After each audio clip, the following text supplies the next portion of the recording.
Welcome to the Postgame Podcast. No Jerry today. He'll be back tomorrow for the warm-up program. The Eddie Scozzare joins me. Good morning, Eddie. Good morning and hello, podcast people and Yeah. YouTube person. Oh, yeah. So yesterday, I think I saved a bird yesterday. You did? Yeah. This was either a pigeon or a seagull or another bird of that size. Okay. I was where I park my car after when I get home. I come out of a gate and I have to turn the corner. Mm-hmm. And as I turn the corner on the sidewalk there is a hawk that has a bird pinned down and there are feathers around. And the hawk sees me and I thinks I'm going to come for its bird. So it takes off with the bird in its claws. And as it lifted off, the bird escaped and took off. Nice. And the hawk went after it, but then I just saw the bird on its own and I think it made it. Good for you. Yeah. Look at you. I thought that was pretty cool. Yeah. Little does the hawk know, I would have been scared if the hawk came after me. Of course you would. So I just got lucky that it didn't come for me. It could have picked me right up and swung me out over the ocean. But yeah, I kind of felt like, all right, I got one for that side of nature. Yes. But, the hawk is just doing what hawks do. Yeah. Hawks are going to hawk. They are. But just for a moment, and now every time I come outside and I see those feathers, I go, hero. There's a hero that lives here. Did you call News 12? I didn't even think to call News 12. You should have. Man, I am slipping. Just if you guys are looking for a story, I just came around the corner. I scared a hawk and it let go of a bird. I saved a bird. How big was the hawk? Like twice the size of the... Yeah, I think so. Yeah, it was huge. But it was weird when it tried to fly away. It was almost like the bird that it was trying to eat was so heavy. It was struggled to, unless he didn't get a good grip because he saw me and he wanted to get away real quick. He was all in a hurry. He got flustered. Yeah, he got flustered because I came out of nowhere. Mm-hmm. He was not expecting me, a big man of my stature. Eddie. Yeah, and if you had whimsy, forget about it. Yeah, right. That would have been, man, she would have been like, she wouldn't have done anything though. She wouldn't have reacted at all? I don't think so. Really? I don't think she definitely wouldn't have tried to go after the hawk or the bird. She just, no, she would have. When the mockingbirds dive at you, does she react or no? She does not. They dive at her butt and she does not know what's happening. Yeah. Do they ever make contact? Yeah. They've made contact or they've hit her butt and she's wondering like, what was that? But does not understand. Even when the geese have come after her. This has happened a couple times in mating season, or when the geese lay their eggs. When they're nesting. Which I think happens. I actually Googled this last year. It was like May or June. It actually happened in later June last year. But they are, and we're not even, she's not paying any attention to them, and they are very protective. They'll come across the street sometimes, which is crazy. They make that little hiss sound. Yeah.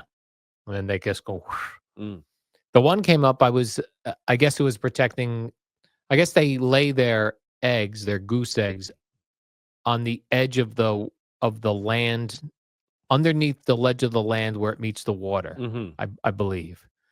So when I went over there, there was only a goose in the water.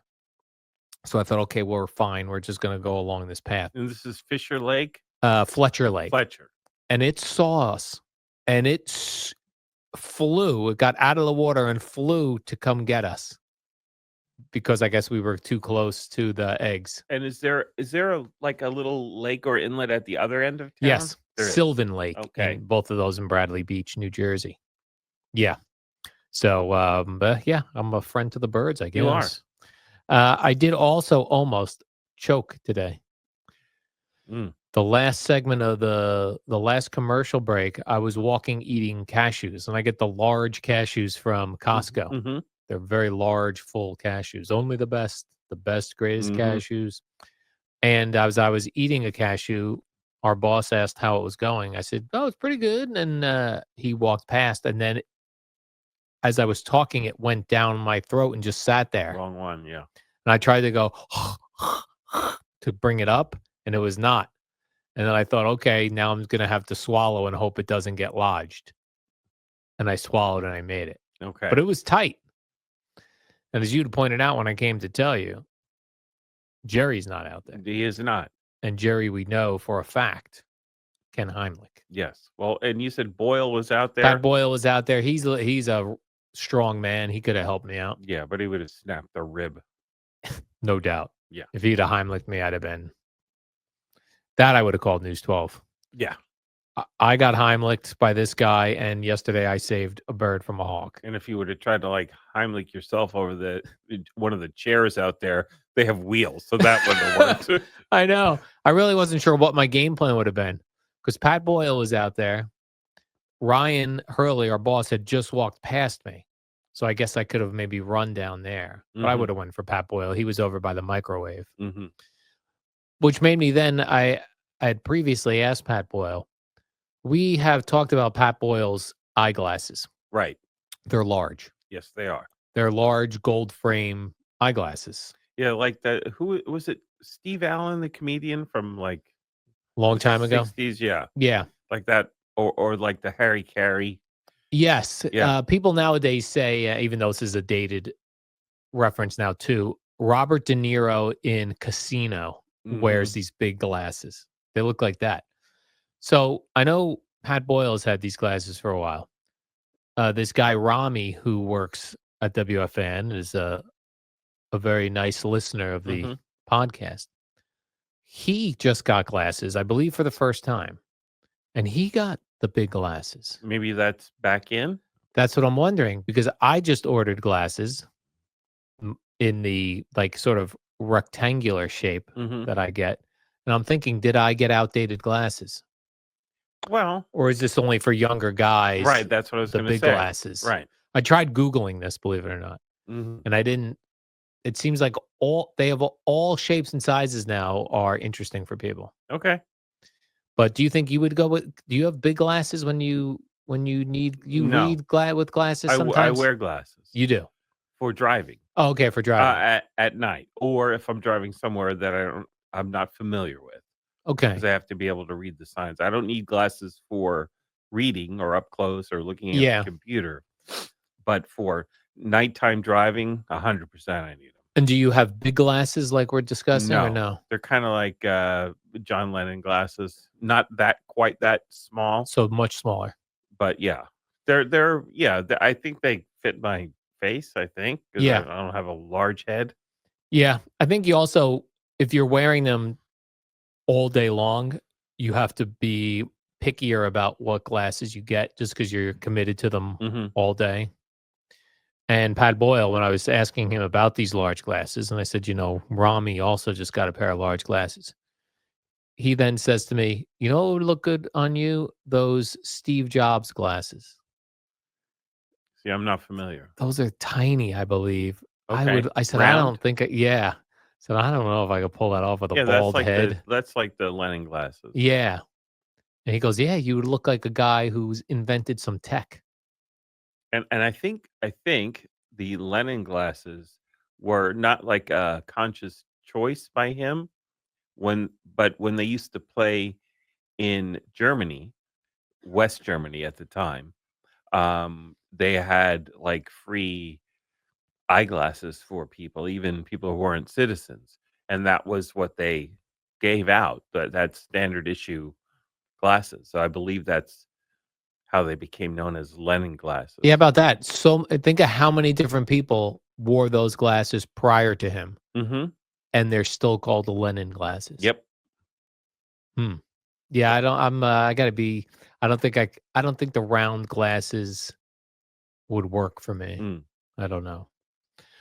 The other day I was talking to you about. I wanted to know if you knew anything about quantum computing, because this pops up on Joe Rogan podcast a lot. And this is the way he explains it. And this does not make any sense to me. He claims that quantum computing and quantum computers are solving mathematical equations and things super quickly by using computers that are in another universe.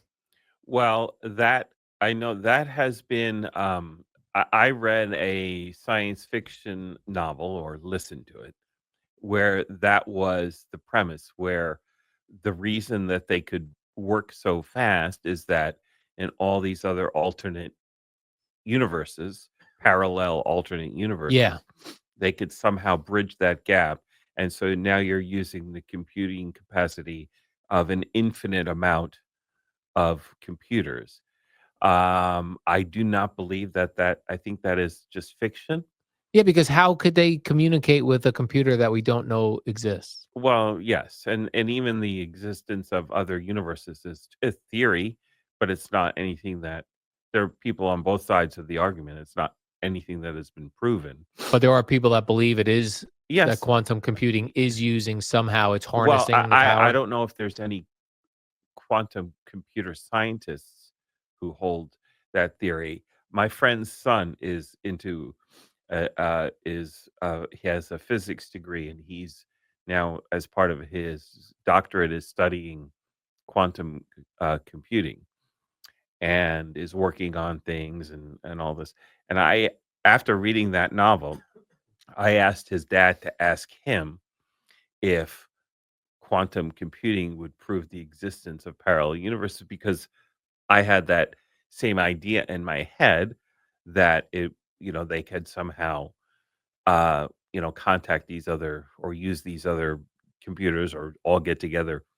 And yeah, the response was like, no. And it was like, it wasn't just a no, it was like, no, you idiot, kind of a thing. But then why is that the belief of quantum computers? Well, I don't know. It may be Joe Rogan's belief, and maybe some others, but I don't know if in the quantum computing world, the where the scientists are working on it, that is that belief is held. I do know that I don't think we're still, the use of quantum computers is still very limited.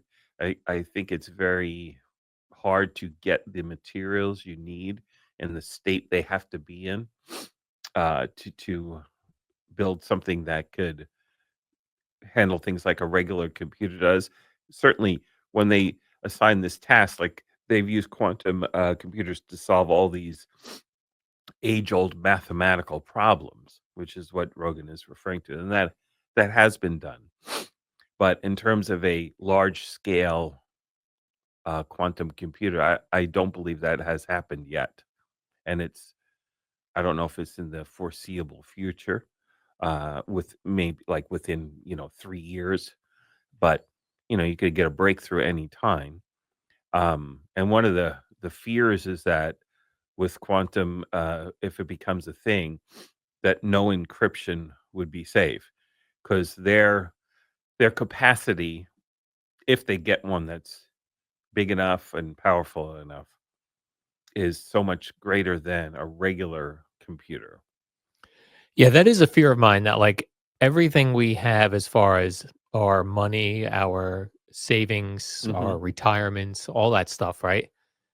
They're really held by a handful of companies. Hmm. Vanguard, Fidelity, Charles Schwab, you know Right, what I mean? and it's just on paper. It doesn't. Yeah, it's just on paper. And Not then like we have this money somewhere sitting there. yeah, so what if one of these quantum computers comes along from Sure. another country or something, Or another universe. or another universe, Right. and they wipe out all of our Mhm. stuff? Mhm. Yeah. That's not good. No. No. Well, it's just one of these other things that we're pushing towards, and we really don't know if ultimately it's gonna be a good thing or a bad thing, Yeah, just like AI. right. Yeah, it's funny because we had asked on here when we were talking about AI, are there any, well, if for people listening, if are you using AI? How are you using it?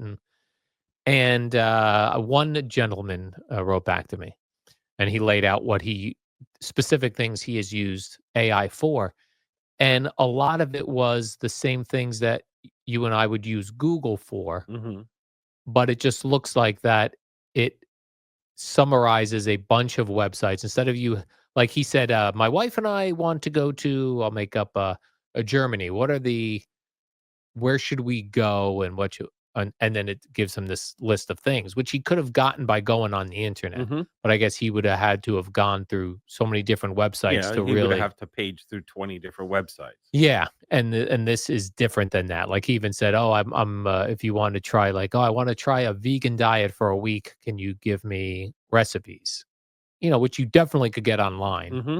but I guess it spits it out for you quickly, so you don't have to do all the research and go through all the individual Right, it websites. summarizes things Yeah, it's for like right now I feel like we're in the summarizing stage, you. Hmm.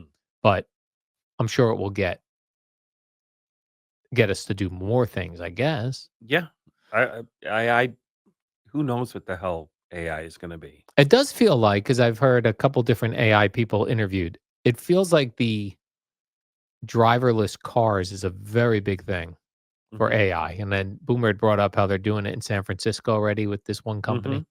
They're like Ubers, but driver Wemos, I think they're called. I think Boomer said they were. But like that seems to be like what they're all the companies are trying for now to get the driverless cars. No, would do you see yourself doing that? Not Uh, getting in a what if you're in another city and you get in a driverless Uber, but yeah, owning a car that drives for you. it did seem interesting. I don't think I'd relax enough to. I feel like I might even be more tense. Like, I'm pretty relaxed driving, Sure. but I think if I wasn't in control, I might Right. be Should I take less over? relaxed. Should I take Yeah. over? What about now? Yeah, I don't like it. I like driving. Yeah. So I don't see myself as long as I am physically able to drive and have the reaction times necessary to keep myself and other people safe. Right. I don't see myself doing that. Now, if I get to the point where I can safely drive and that technology is available, it certainly would be a desirable thing because then I would have the freedom and mobility that a car gives you, which a lot of older people don't have. They have Right. to take rideshare, they have to take Uber, they have to rely on a family member. But if it's, if I'm in that situation, then I would probably go for it. They say that's a very big psychological moment in a man's life Hmm. when he can no longer Oh drive. yeah, absolutely. Yeah, I know how that bothered my father. Like when we were like, I don't think you should be driving Right. anymore. And my dad and Yeah. my father-in-law also. Yeah. It's like a big psychological thing. Yeah. Cause that's when you first get a car, man, that is freedom. Because when you were a kid, you want to go to the mall, someone's going to have to drive you. Right. But now, if you want to go to McDonald's, you want to go to the mall, you do whatever the hell you want. Right. And unless you live in an area where everything you want and need is right there for you in terms of like shopping or what Yeah. have you, uh, which a lot of people don't, then you kind of need a car. Right. Otherwise, it's like, I guess the psychological punch to the mouth is what that you're no longer in control of Or that's where you can another do. thing that you can't do Yeah. that, you've done since you were 17 years old. Yeah. I gotta say, my father, he's 80. He was born in 44, so he's 81. Mhm. And I don't know how many years now he hasn't been driving. It's not a long time, maybe 5 years, 4 years. I I don't recall a guy ever getting in a car accident. Mm, That's a pretty that's pretty good. long run. Well, you obviously weren't around for his very early Right, right. years. Yeah, who knows what went on. He Um, sounded like a crazy driver early on. He had, like, muscle cars and was like a nut. yeah, a lot of young men are. Yeah, but, like, man, some people go a lot of miles without getting into a car accident. Other Mhm. people get in car accident every, Yeah, a lot. 7 to 9 months. They're Mhm. they're hitting into something or so I always feel fortunate when I get to the point where I'm gonna get a different car and go, "Wow, look how many miles I went. I Mhm. didn't flip this thing. Yeah. This thing is still right side up." Yeah. It's pretty good. Like, have you ever, uh, contemplated how many miles you think you've gone? Without an Yeah, accident? or just in like, the Oh, amount of miles you've gone? I haven't. I mean, I could it's probably nearing a million, I would Yeah, I would think guess. so. million miles. And Jerry's over that because of the long haul trips he does for his broadcasting career. Right, which he did for Columbia, Mm-hmm. and then Yeah, driving up to Cornell, driving up to Dartmouth. 1,000,000 miles. Oh, he's over it for Yeah. sure. Because if you think if you have a car that if I mean, you only have to go 100,000 miles 10 times in your life, Mm-hmm. and you've got your 1,000,000 miles. Yeah, I might be over it because I'm kind of just thinking of, the cars I've owned as an adult, but then I'm discounting all the cars I had, where I was in college and all. So I actually probably am over Yeah, 1,000,000 I would think so. because I don't, God, I was driving an old '72 Impala when I was in college. That the heat didn't work, the wipers didn't work. It was a disaster. Yeah. But it weighed 2 tons literally. Yeah, I used to have this Chevy Monza. That was my very first car. And I kept trying to tell my father, like, when it would rain and I'd put the defroster on, the car felt like it was gonna stall. Mm. He's like, "That's impossible. They're not connected."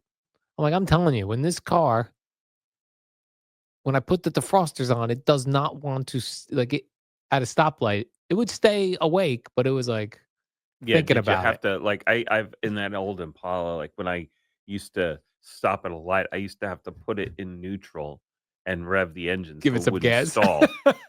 Oh, it was a mess. And the wipers didn't work. And so I used to when it rained, I used to pray for it to rain harder because then it would just sheet down and I could see through it. An intermittent rain or a slow rain was worse. Yeah. Yeah, what a disaster. So you had no wipers in that car? Like, No, you click the didn't button work. and nothing Yeah, it happened? just did not work. And that happened. I drove like that for months. Did you think, maybe I should take this to a mechanic and Yeah, probably every time it rained. yeah. Next time it rains, I'm definitely taking Yeah, this in. but But, the pouring rain was fine. yeah, those old cars, they build character, though, for you, Oh yeah, right? yes. When you have to Oh, you have to, struggle with them. yeah, and you have to like, yeah, manipulate things and right and play tricks just to get it to not stall out. Yeah.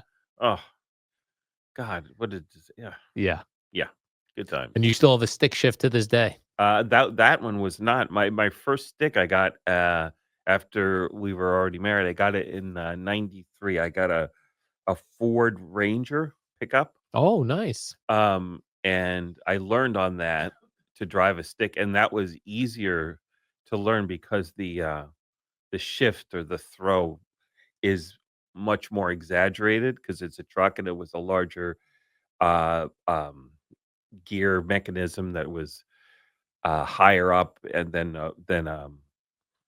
a car, and it was easier to learn on that because it was just more exaggerated. It was like a big button phone, if you will. Yeah. You know what? I learned also on a pickup truck. I Mhm. had a 1988 Nissan Hardbody, it was called. It was Mm. a Nissan pickup truck, smaller. But yeah, it was like Yes, that correct. big shifter in the middle. Right. And then the next car, then I drove a Camry. Toyota Camry was my next stick shift. And that was, it was like a tight little throw. But since I kind of knew what I was doing already, I adapted very quickly. Yeah. And they had the Honda Civic Hybrid. And then I have now the Honda Fit. On the Fit, stick shift. Yeah. Boom. All right, let's do the warm-up show, Eddie. All right. I did that with CeeLo. Jerry will be back tomorrow. Welcome back, Jerry. I enjoyed our week of post-game podcasts, as Yes. did the listeners, Yes, but not the viewers. not the viewers. No. Well, we'll see. We might catch Well, up. you never know. We might catch You up. never know. Really? We'll see you tomorrow at 5 a.m.